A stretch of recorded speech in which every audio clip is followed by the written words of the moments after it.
مولانا فضل الرحمان نے وزیر اعظم کے استعفے کے لیے حکومت اور اداروں کو 2 دن کی مہلت دے دی ہے۔ اب سوال یہ پیدا ہوتا ہے کہ کیا 2 دن کے بعد امپائر کی انگلی اس سسٹم کو انگلی کرے گی؟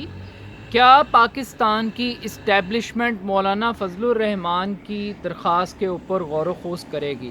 لیکن امپورٹنٹ بات یہ ہے کہ اس وقت پاکستان کی اسٹیبلشمنٹ یعنی کہ پاکستان کی فوج کا ریٹ سب سے ہائی چل رہا ہے۔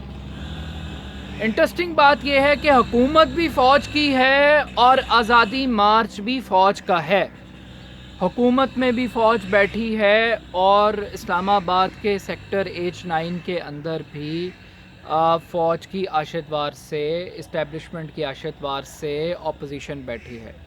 دلچسپ بات یہ ہے کہ 2014 میں عمران خان صاحب کے احتجاجی مارچ اور آزادی مارچ کا مخاطب بھی فوج تھی اور مولانا فضل الرحمان بھی فوج سے ہی بات چیت کرنا چاہتے ہیں، فوج سے ہی مذاکرات کرنا چاہتے ہیں۔ اب انٹرسٹنگ بات یہ ہے کہ لوگ پاکستان میں سویلین بالادستی کی بات کرتے ہیں، مگر حقیقت یہ ہے کہ اقتدار میں آنے کے لیے پاکستان کے لبرلز ہوں یا پاکستان کے سینٹر کے پولیٹیشنز ہوں یا مذہبی جماعتیں ہوں، تمام کی تمام اسٹیبلشمنٹ سے مدد مانگ رہی ہیں، اسٹیبلشمنٹ سے سپورٹ مانگ رہی ہیں اور بھیک مانگ رہی ہیں۔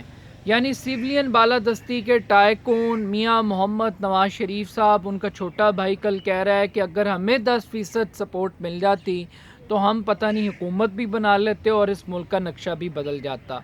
دوسری جانب بلاول بھٹو زرداری صاحب، یہ بھی قوم کو مکروہ چہرے نظر آنے چاہیے کہ اقتدار کے لیے وہ یہ کہتے تھے کہ مذہب کارڈ نہیں استعمال ہوگا، پیپلز پارٹی مذہب کی پالیٹکس نہیں کرتی۔ کل فضل الرحمان صاحب نے جو مذہب کارڈ کھیلا، ان کے رائٹ ہینڈ کے اوپر بلاول بھٹو زرداری صاحب بھی موجود تھے اور خاموشی سے گونگے بن کے کھڑے ہوئے تھے۔ لیکن ایک اچھی چیز یہ تھی کہ بلاول بھٹو زرداری نے اس چیز کو اکنالج کیا کہ 70 سال کے اندر پاکستان میں کبھی بھی شفاف انتخابات نہیں ہوئے۔ اب شفاف انتخابات نہیں ہوئے لیکن 70 سال کے اندر پیپلز پارٹی کو اقتدار میں کتنی دفعہ موقع ملا، کتنی دفعہ بے نظیر صاحبہ 2 مرتبہ اس ملک کی پرائم منسٹر بنی، ذوالفقار علی بھٹو 2 مرتبہ اس ملک کے وزیر اعظم بنے، پھر یوسف رضا گیلانی، راجہ پرویز اشرف، تو 5 مرتبہ تو پیپلز پارٹی اقتدار میں رہی۔ تو اگر شفاف انتخابات نہیں ہوئے تو کیا آپ یہ کہنا چاہ رہے ہیں کہ پیپلز پارٹی بھی دھاندلی کی پیداوار ہے؟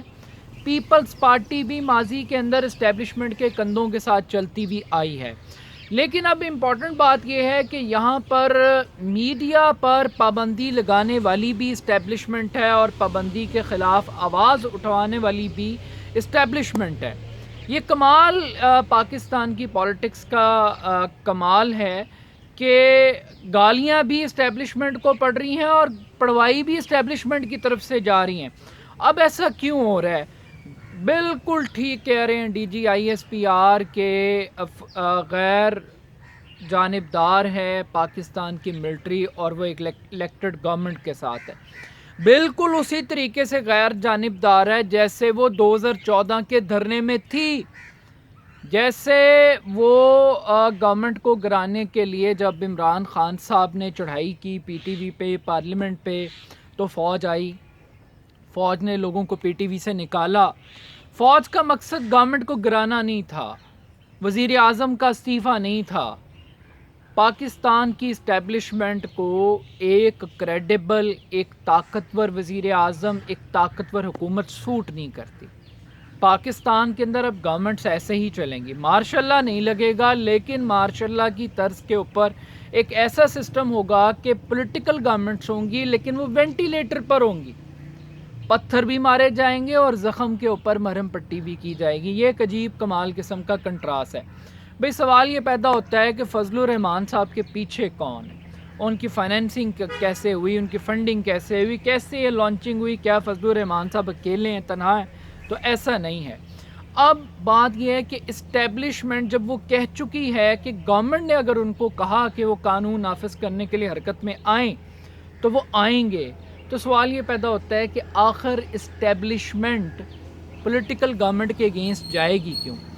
وہ پولیٹیکل گورنمنٹ کے اگینسٹ نہیں جا رہی، وہ پولیٹیکل گورنمنٹ کو یہ احساس دلا رہی ہے کہ بھائی اگر تم نوکری کرنے میں کوئی کمی کوتاہی کرو گے، اگر تم یہ سمجھ رہے ہو کہ تم ووٹ کی پرچی سے آئے ہو اور تم ووٹ کی طاقت کے اوپر 5 سال پورے کر لو گے، تو ایسا کوئی چکر نہیں ہے۔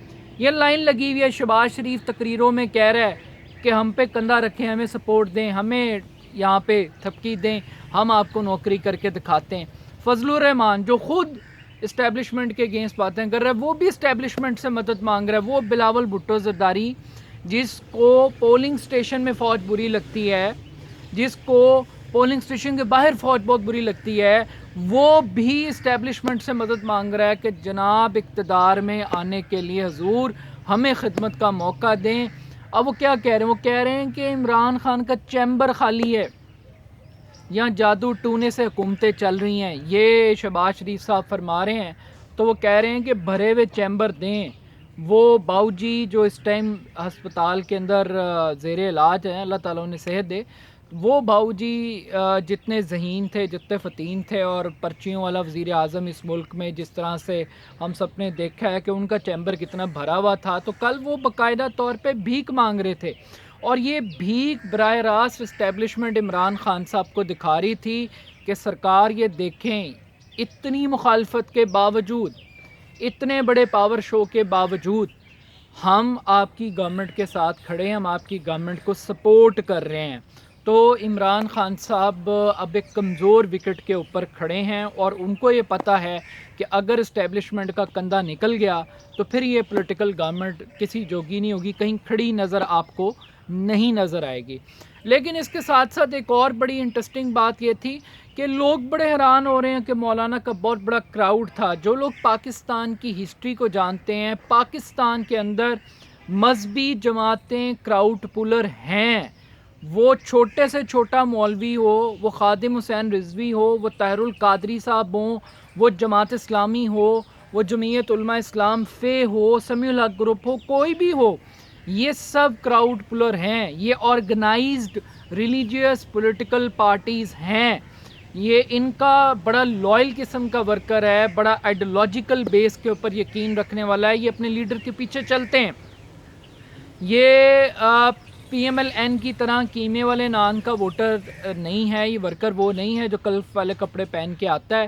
تو یہ جو کراؤڈ کا انالیسس کر رہے ہیں پاکستان کے اندر، لیکن وہ یہ نہیں جانتے کہ یہ جتنا مرضی بڑا کراؤڈ لیں، پاکستان میں مذہبی جماعتوں کو ووٹ نہیں ملتا۔ مذہبی جماعتوں کے جلسوں میں لوگ شرکت کرتے ہیں، ان کے نعروں کے اوپر لبیک کہتے ہیں، لیکن کوئی ان کو ووٹ نہیں دیتا۔ اب مسئلہ یہ ہے کہ یہاں پہ یہ بھی لوگوں کو غور کرنا چاہیے، جب عمران خان صاحب 2013 کے اندر 14 میں دھرنا دے رہے تھے تو انہوں نے 70 لاکھ ووٹ لیے تھے، 70 لاکھ سے زائد ووٹ انہوں نے حاصل کیے تھے۔ فضل الرحمان صاحب نے کتنے ووٹ لیے ہیں؟ بے شک وہ الیکشن ہار گئے ہیں، سیٹیں نہیں ون کر سکے، لیکن ان کی سٹینڈنگ کیا ہے اس پورے پولیٹیکل جانرا کے اندر؟ تو آئی تھنک کہ یہ جو کو بہت ذرا بڑھا چڑھا کے، اب بہت سارے صحافی بیچارے بے روزگار ہیں، معذرت کے ساتھ کوئی ناراض نہ ہو، بے روزگاری کس قسم کی ہے ان کی؟ ایک زمانہ تھا وہ پرائم منسٹر ہاؤس کے اندر جاتے تھے، وزیر اعظم ان سے مشاورت کرتے تھے۔ اب عمران خان صاحب جیسے شہباز شریف صاحب کہتے ہیں ان کا چیمبر خالی ہے، اب عمران خان صاحب ان کو انٹرٹین نہیں کر رہے، وہ انقلابی بن گئے، وہ نظریاتی بن گئے۔ یعنی پاکستان کا کوئی اینکر، کوئی تجزیہ کار جو مولانا صاحب کے دھرنے کو پروجیکٹ کر رہا ہے، پروموٹ کر رہا ہے، وہ یہ سوال نہیں اٹھا رہا کہ بھائی عمران خان کا تو اسٹیبلشمنٹ کے کندھوں پر چڑھ کے آنا، فوج کے کندھوں پہ چڑھ کے آنا تو ہوا حرام، ہوا غلط، لیکن آپ کس سے اقتدار میں آنے کی بھیک مانگ رہے ہیں؟ آپ کس سے مدد مانگ رہے ہیں اقتدار میں آنے کے لیے؟ آپ بھی عمران خان سے استعفے کی بات نہیں کر رہے، آپ کہہ رہے ہیں ہم اداروں سے بات کریں گے، اور یہ بڑے بھولے ہیں۔ D G I S P R کے اداروں کا بتا دیں کہ عدلیہ سے مسئلہ ہے، فوج سے مسئلہ ہے، کس سے ایشو ہے، اداروں میں جائیں، متنازع نہ کریں۔ او بھائی پاکستان میں ادارہ ایک ہی ہے، یہاں judicial N R O Nawaz Sharif کو ملا ہے، سب کو پتہ ہے کہ کس کی کن پٹی پہ بندوق رکھ کے کس نے کس کو کیا حکم دیا ہے۔ تو یہ باتیں اب اتنا پاکستان کو بھولا نہ سمجھیں، اتنا معصوم اور مظلوم نہ بنیں۔ باقی رہ گی بات عمران خان صاحب کی۔ عمران خان صاحب ایک چیز بڑی اچھی ہے جو کل آپ نے گلگت کے اندر کی ہے، جلسے کیے ہیں، فرنٹ فٹ پہ نکل کے آئے ہیں. آپ کو اگریسولی نکلنا چاہیے. ابھی بھی پی ٹی آئی اور عمران خان ایک کرزمیٹک پرسنالٹی ہیں، وہ لوگوں کو نکال سکتے ہیں، وہ کراؤڈ پولر ہیں. تو آئی تھنک کہ ان کو بھی ایک فرنٹ فٹ پہ نکلنا چاہیے، فرنٹ فٹ پہ آنا چاہیے. اور ایک نیریٹو، کیونکہ یہ سب آج ایک طرف کھڑے تھے جب عمران خان صاحب 2018 میں الیکشن لڑے، تب بھی یہ دوسری طرف کھڑے تھے سارے. تو عمران خان صاحب نے ان کو ٹیگ کیا. لیکن ایک چیز فرق ہے، ماضی میں لوگ ان کی باتوں پہ یقین کرتے تھے. لوگ آج بھی وہ جو ڈیزل کا پرمٹ ہو، وہ کشمیر کمیٹی کی قیمت آپ بتا رہے ہیں، وہ یہودیوں کی سازش. کل عمران خان صاحب نے بھی یہ حملے کیے ہیں. تو پالیٹکس کے اندر اگر علیمہ باجی کی سلائی مشینیں فضل الرحمان صاحب ڈسکس کریں گے تو آئی تھنک اس کا جواب پھر عمران خان صاحب کو دینا چاہیے. اور یہ کوئی وزیر مشیر اس کو کاؤنٹر نہیں کر سکتا. خان صاحب کو میکسیمم جلسے کرنے. لیکن ایک چیز کا فرق ہے، اب عمران خان صاحب آپ گورنمنٹ میں ہیں. گورنمنٹ کے اندر گورنمنٹ اپنی کارکردگی سے جواب دیتی ہے، ڈیلیوری سے، پرفارمنس سے جواب دیتی ہے. لیکن بدقسمتی کے ساتھ آپ کی شاید ذاتی مورل سٹینڈنگ تو ہے، لیکن بدقسمتی کے ساتھ وہ جو ابیلٹی کی بات تھی، شاید اس میں ڈیلیوری میں، پرفارمنس میں آپ مار کھا گئے. باقی رہ گئی بات کہ 2 دن کے بعد، تو جناب 2 دن کے بعد اگر تو اس مجمع عام کے اندر ہی فضل الرحمان صاحب نے رہنا ہے تو پھر تو شو ہو گیا ناکام. تو یہ انڈرسٹوڈ سی بات ہے کہ جیسے پی ٹی وی پہ حملہ ہوا تھا، جیسے پارلیمنٹ پہ اٹیک کیا گیا تھا، فضل الرحمان صاحب بھی طاقت کا مظاہرہ کر کے دکھائیں، کیونکہ سین کریٹ نہیں ہو رہا. ان کا خیال یہ تھا کہ گورنمنٹ ہمیں الاؤ نہیں کرے گی، کنٹینرز لگ جائیں گے اور ہر چوک اور چوراہے پہ لڑائی ہوگی. لیکن ایسا نہیں ہوا. اب جو بھی لڑائی ہوگی وہ اسلام آباد کی حدود کے اندر ہوگی، اور ملٹری اپنے وعدے کے مطابق وہی کرے گی جو کہ نواز شریف صاحب کے دور حکومت میں ملٹری نے کیا تھا. یعنی کہ وہ مظاہرین کو روکے گی. وہ پارٹی نہیں بنے گی، وہ پارٹی نہیں بنے گی، لیکن وہ یہ بھی نہیں کرے گی کہ وہ ایک فری ہینڈ دے دے اور سب کچھ تہس نہس ہو جائے. لیکن ایک چیز طے ہے کہ اقتدار کے لیے سب بھوکیں، اقتدار کے لیے سب کی اخلاقیات جواب دے جاتی ہیں. وہ دوسروں سے آئین و قانون کی پاسداری کا مطالبہ کرتے ہیں، لیکن خود کسی بھی قسم کے قانون پر عمل درآمد کرنے کے لیے کوئی بھی اس ملک کے اندر تیار نہیں ہے. تو لاسٹ تھنگ یہی ہے کہ امپائر ایک ہی ہے. اب یہ اسٹیبلشمنٹ نے فیصلہ کرنا ہے کہ انہوں نے فضل الرحمان صاحب کو کتنی سپورٹ دینی ہے، کتنی گالیاں پڑوانی ہیں اس حکومت کو، اور استعفے کے مطالبے میں جان ڈالنی ہے. اور یہ بھی اسٹیبلشمنٹ کا ہی فیصلہ ہے کہ انہوں نے کس حد تک عمران خان کی گورنمنٹ کو سپورٹ کرنا ہے یا کس حد تک گورنمنٹ کو کمزور کرنا ہے. تو I think man of the match Pakistan میں ایک ہی ہے، اور وہ ہے امپائر کی انگلی. یہ انگلی، اگر یہ انگلی سسٹم کو انگلی کرے گی تو ہم دیکھیں گے. لیکن مجھے لگتا ہے کہ سسٹم ایسے ہی چلے گا، گورنمنٹ کمزور ہوگی، نہل ہوگی، نکھد ہوگی، اور اسی تنخواہ کے اوپر معاملات چلتے رہیں گے. لیکن یہ بات طے ہے کہ 2022 کے اور 23 کے جو 5 سال کے بعد جو انتخابات ہیں، اس میں حصہ ضرور ملے گا فضل الرحمان صاحب کو، اور خدمت کا موقع ضرور ملے گا شہباز شریف صاحب کو، اور بھٹو کی حفاظت کرنے کا موقع بلاول بھٹو زرداری بھی اس سعادت سے محروم نہیں ہوں گے. لیکن ہیڈز آف ٹو پاکستان کی اسٹیبلشمنٹ، پاکستان کی فوج کہ جو مظاہرین کے ساتھ بھی ہے، حکومت کے ساتھ بھی ہے، میڈیا پر پابندی لگانے والوں کے ساتھ بھی ہے، اور پابندی کے خلاف آواز اٹھانے والوں پر بھی ہے. کیونکہ وہ امپائر ہیں. یہ انہوں نے باور کرا دیا ہے اس قوم کو. تو دیکھتے ہیں کہ پاکستان کا امپائر کس جانب جاتا ہے. میچ ڈرا ہوگا، یہ وکٹ اڑے گی.